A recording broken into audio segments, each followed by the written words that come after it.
కార్లో వస్తున్నాను. I know I'm coming, వస్తున్నాను.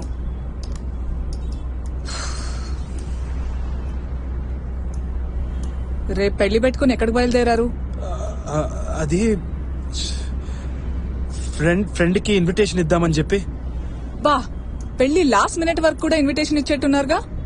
అచ్చా, అంటే అది వాడు క్లోజ్ ఫ్రెండ్ అన్నమాట ఏడి, అందుకనే వాడికి ఇది ఇద్దామని. రాక్స్ ఒక సినిమాలో యాక్ట్ చేశాడు తెలుసా? రియలీ? సినిమా పేరేంటి? లేదు, అదంతే ఏం లేదు. అది మత్తు వదలరా నిద్దురా మత్తు వదలరా, అది కదా. కంగ్రాట్స్. రిలీజ్ ఎప్పుడు? ఇంచుమించు రిలీజ్ అయినట్టే. హలో హలో సార్, సర్జరీ కోసం 9 lakhs కావాలి. మీరేమైనా డొనేట్ చేయగలరా? డొనేషన్? ఇక్కడ డొనేషన్స్ ఎవడిగాడు? ఫోన్ బేటా. అమ్మాయి ఎన్నిసార్లు చేస్తారా ఫోన్లు? డొనేషన్ అనుకుంటా. ఉంటే ఇవ్వచ్చు కదా. ఇవ్వలేను.